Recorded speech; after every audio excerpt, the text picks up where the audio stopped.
Hello प्यारे साथियों, आज की क्लास में आप सभी का स्वागत है। आज पढ़ने वाले हम चैप्टर नंबर 12 जिसमें पढ़ने वाले हम राज्य के नीति निर्देशक तत्व।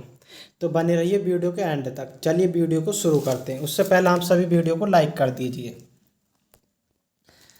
भारतीय संविधान में राज्य के नीति निर्देशक तत्व ग्रहण किए गए हैं। कहाँ से ग्रहण किए गए हैं? आयरलैंड से। कहाँ से? आयरलैंड से ग्रहण किए गए हैं। भारतीय संविधान के किस अनुच्छेद में राज्य के नीति निर्देशक तत्वों का उल्लेख किस में है? 36 से 51 तक। कहाँ तक? 36 से 51 तक। भारतीय संविधान का कौन सा अंग समाजवादी व्यवस्था स्थापित करने की प्रेरणा देता? कौन सा देता? समाजवादी व्यवस्था स्थापित करने की प्रेरणा कौन सा देता है? नीति निर्देशक तत्व। कौन देता? नीति निर्देशक तत्व देता है। भारतीय संविधान में राज्य के नीति निर्देशक सिद्धांतों को शामिल करने के पीछे मुख्य उद्देश्य क्या था? क्या था? कल्याणकारी राज्य की स्थापना करना। क्या था? कल्याणकारी राज्य की स्थापना करना। संविधान में कल्याणकारी राज्य का आदेश दिया जाता। किसे दिया जाता? नीति निर्देशक तत्वों में। किसमें? नीति निर्देशक तत्वों में। नीति निर्देशक सिद्धांत क्या है? वाद योग्य नहीं है। कैसा नहीं है? वाद योग्य नहीं है।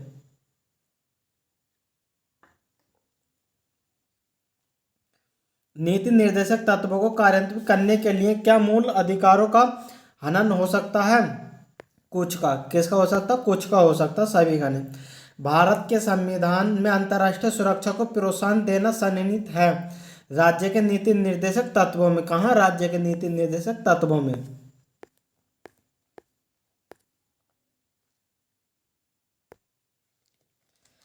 कल्याणकारी राज्य की संकल्पना का समावेश भारत के संविधान में है राज्य के नीति निर्देशक तत्व में। ऑप्शन ए इसका बिल्कुल सही उत्तर हो जाएगा। कौन सा? ऑप्शन ए इसका बिल्कुल सही उत्तर हो जाएगा।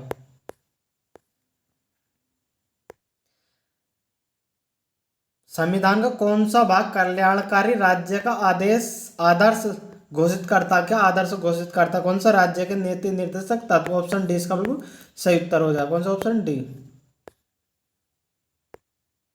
भारतीय संविधान में सम्मिलित नीति निर्देशक तत्वों की प्रेरणा हमें किस संविधान से ली गई है? किस संविधान से प्राप्त हुई? किससे? आयरलैंड से। किससे? आयरलैंड से प्राप्त हुई है।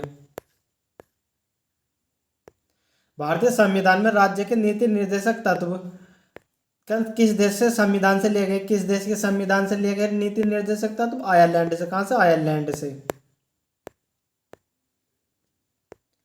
भारतीय संविधान के किस भाग में न्यायपालिका कार्यपालिका के पृथक का प्रावधान है? किसमें? राज्य के नीति निर्देशक सिद्धांतों में। भारतीय संविधान में राज्य के नीति निर्देशक सिद्धांत को किस मुख्य कारण से सम्मिलित किया गया? किस मुख्य कारण से? कल्याणकारी राज्य की स्थापना के लिए। किसके? कल्याणकारी राज्य की स्थापना के लिए। मूलभूत संविधान में कौन सा भाग में राज्य लोक कल्याण की संकल्पना सम्मिलित की गई है? किसमें की गई है? राज्य के नीति निर्देशक तत्वों में। किसमें? राज्य के नीति निर्देशक तत्वों में। संविधान का कौन सा अंग भारत के नागरिकों को आर्थिक न्याय प्रदान कर सकता है? कौन सा? राज्य के नीति निर्देशक तत्व। कौन सा? राज्य के नीति निर्देशक तत्व।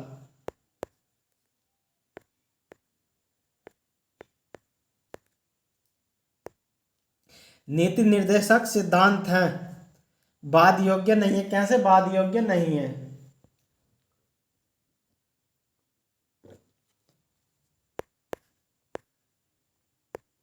समान कार्य के लिए समान वेतन भारत के संविधान में सुनिश्चित किया गया है। एक राज्य के नीति निर्देशक सिद्धांतों का अंग है। ऑप्शन बी में। बी इसका बिल्कुल सही उत्तर हो जाएगा। राज्य के नीति निर्देशक सिद्धांतों का अंग है। इनमें से कौन सा राज्य के नीति निर्देशक सिद्धांतों में सम्मिलित नहीं है? कौन सा नहीं है? सूचना का अधिकार। कौन सा? सूचना का अधिकार। ऑप्शन डी इसका बिल्कुल सही उत्तर हो जाएगा। कौन सा? ऑप्शन डी, सूचना का अधिकार।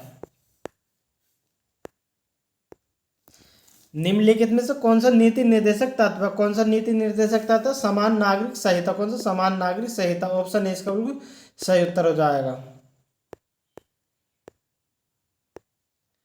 किस नीति निर्देशक सिद्धांत को प्राय समाजवादी माना जाता है? किसे माना जाता है? ग्राम पंचायतों की स्थापना। नीति निर्देशक सिद्धांतों में से वह सिद्धांत कौन सा है जिसे गांधीवादी सिद्धांत कहा जाता है? किसे कहा जाता है गांधीवादी सिद्धांत? स्वशासन के प्रभावी एकलों के रूप में ग्राम पंचायतों का संगठन। नीति निर्देशक तत्व का महत्व किसके लिए है? किसके लिए? राज्य के लिए। किसके? राज्य के लिए। राज्य के नीति निर्देशक सिद्धांतों के अनुसार किस आयु के बच्चों को निःशुल्क एवं अनिवार्य शिक्षा देने की आशा की गई है? कितने वर्ष के? 14 वर्ष के बच्चों को। राज्य के नीति निर्देशक सिद्धांतों में से किस अनुच्छेद का संबंध अंतर्राष्ट्रीय शांति और सुरक्षा के संबंध से है? किसका? अनुच्छेद 51 का। भारतीय संविधान के अनुच्छेदों में से कौन सा अनुच्छेद राज्य सरकारों को ग्राम पंचायतों को संगठित करने का निर्देश देता है? कौन सा? अनुच्छेद 40। कौन सा? अनुच्छेद 40।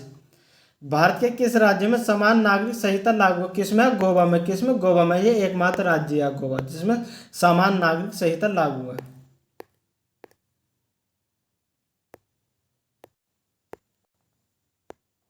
अब आता चैप्टर 13 जिसमें पढ़ना है मूल कर्तव्य। संविधान के मूल कर्तव्यों से संबंधित प्रावधान किस समिति की संस्तुतियों के आधार पर सम्मिलित किया गया? किसके? स्वर्ण सिंह समिति की। किसकी? स्वर्ण सिंह समिति की। किस वर्ष संविधान में मूल कर्तव्यों को अंत स्थापित किया गया? किसमें? 1976 में। किसमें? 1976 में। मौलिक कर्तव्यों को निर्धारित किया गया 42वें संविधान संशोधन द्वारा। किसके? 42वें संविधान संशोधन द्वारा। 42वें संविधान संशोधन के 10 आचार आदर्शों को किस नाम से जाना जाता है? किस नाम से? मौलिक कर्तव्य। किस नाम से? मौलिक कर्तव्य के नाम से जाना जाता है। 1976 में 42वें संशोधन द्वारा संविधान में नागरिकों के लिए कितने मौलिक कर्तव्य सुनिश्चित किए गए? कितने किए गए? 10। संविधान के किस भाग में मूल कर्तव्यों को जोड़ा गया? किसे जोड़ा गया? भाग 4 में। भारतीय संविधान में मौलिक कर्तव्यों की सूची किस भाग के रूप में जोड़ी गई? किसमें? 4 के रूप में। वर्तमान में संविधान में कुल कितने मूल कर्तव्यों को उल्लेख है? कितने मूल कर्तव्यों? 11 का। कितने का? 11 का। किस संविधानिक संशोधन अधिनियम द्वारा संविधान के मूल कर्तव्यों को सम्मिलित किया गया? किसे? 42वें संविधानिक संशोधन अधिनियम 1976 के तहत। संविधान में उल्लेखित मौलिक कर्तव्य किसके लिए? किसके लिए? सभी नागरिकों के लिए। किसके? सभी नागरिकों के लिए। निम्न में से किसकी संस्तुति पर भारतीय संविधान के मूल कर्तव्य शामिल किए गए? किसकी पर? स्वर्ण सिंह समिति की पर। किसकी? स्वर्ण सिंह समिति पर। भारत के संविधान के किस भाग में मौलिक कर्तव्य उल्लेख है? किस भाग में? भाग 4A में। किसमें? भाग 4A में।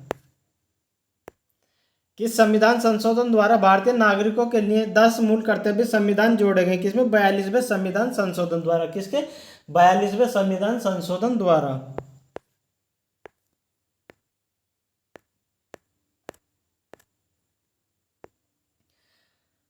भारत के नागरिकों को मूल कर्तव्य का विवरण संविधान के किस भाग में दिए गए? किस भाग में दिए गए? भाग 4 में। ऑप्शन बी इसका बिल्कुल सही उत्तर हो जाए। कौन सा? Option B. भारतीय संविधान में कितने मौलिक कर्तव्य? कितने मौलिक कर्तव्य? 11। कितने? 11। निम्नलिखित में से कौन सा एक संवैधानिक संशोधन मौलिक कर्तव्य से संबंधित है? कौन सा? 42वां। कौन सा? 42वां। भारत के संविधान में मौलिक कर्तव्य किस संविधान संशोधन द्वारा जोड़े गए? किस संविधान संशोधन द्वारा गए? 42वें संविधान संशोधन द्वारा। ऑप्शन बी इसका बिल्कुल सही उत्तर है। कौन सा? Option B.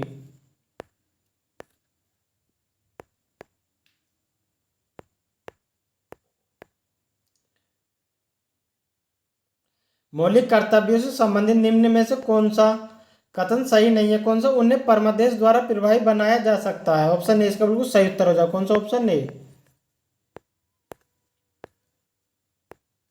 मौलिक कर्तव्यों की अवहेलना करने वालों को दंड देने की व्यवस्था नहीं है। संविधान के मौलिक कर्तव्य किस संशोधन द्वारा जोड़े गए? किस संशोधन द्वारा? 42वें संविधान संशोधन द्वारा। भारत के प्रत्येक नागरिक को कर्तव्य होगा कि प्राकृतिक पर्यावरण का संरक्षण एवं सुधार। उपयुक्त कथन भारतीय संविधान के किस अनुच्छेद में संक्षिप्त है? किस अनुच्छेद में? अनुच्छेद 21 में। भारतीय संविधान के किस अनुच्छेद में भारतीय नागरिकों के लिए मूल कर्तव्य शामिल है? किसमें? 51 में। अनुच्छेद 51 में शामिल है।